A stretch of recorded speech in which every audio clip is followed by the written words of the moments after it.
দক্ষিণ কুমিল্লার সামাজিক ও মানবিক সংগঠন পেরিয়া ইউনিয়ন প্রবাসী শ্রমজীবী সমবায় সমিতির ১১ সদস্য বিশিষ্ট আহ্বায়ক কমিটি গঠন করা হয়েছে। বুধবার সকালে সংগঠনের উদ্যোগে এই কমিটির ঘোষণা দেওয়া হয়। নবগঠিত কমিটি সংগঠনের কার্যক্রমকে আরও গতিশীল করা, প্রবাসীদের ঐক্য সুদৃঢ় করা এবং সমাজ কল্যাণমূলক কার্যক্রম সম্প্রসারণে কাজ করবে বলে সংশ্লিষ্টরা জানিয়েছেন। ঘোষিত কমিটিতে কাতার প্রবাসী বারা ফুলগাঁও গ্রামের মাইন উদ্দিনকে আহ্বায়ক এবং দুবাই প্রবাসী মাধবপুর গ্রামের হানিফ মিয়াজিকে সদস্য সচিব করা হয়েছে।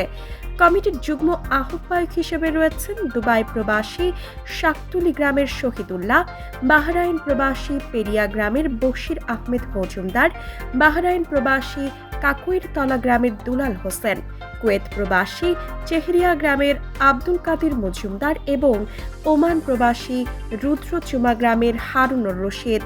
এছাড়া সদস্য হিসেবে দায়িত্ব পেয়েছেন ওমান প্রবাসী চাঁদপুর গ্রামের আলমগীর হোসেন, দুবাই প্রবাসী দৌলতপুর গ্রামের আব্দুল মান্নান, দুবাই প্রবাসী শ্রীফুলিয়া গ্রামের আমির হোসেন এবং সৌদি প্রবাসী গাংরাইয়া গ্রামের রুবেল আহমদ।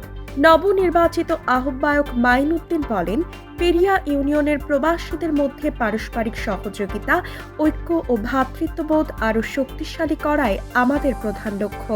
পাশাপাশি অসহায়, দরিদ্র ও বিপদগ্রস্ত মানুষের পাশে দাঁড়ানো, শিক্ষাবৃত্তি, স্বাস্থ্যসেবা এবং বিভিন্ন মানবিক কার্যক্রম পরিচালনায় সংগঠনকে আরও কার্যকর করা হবে।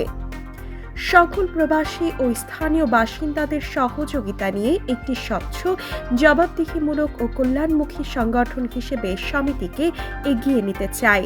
তিনি আরও বলেন, আহ্বায়ক কমিটির সদস্যরা ঐক্যবদ্ধভাবে কাজ করে দ্রুত পূর্ণাঙ্গ কমিটি গঠন করবেন। প্রবাসীদের অধিকার, কল্যাণ এবং সমাজের উন্নয়নে সংগঠনকে একটি শক্তিশালী প্ল্যাটফর্ম হিসেবে গড়ে তুলতে আমরা আন্তরিকভাবে কাজ করব।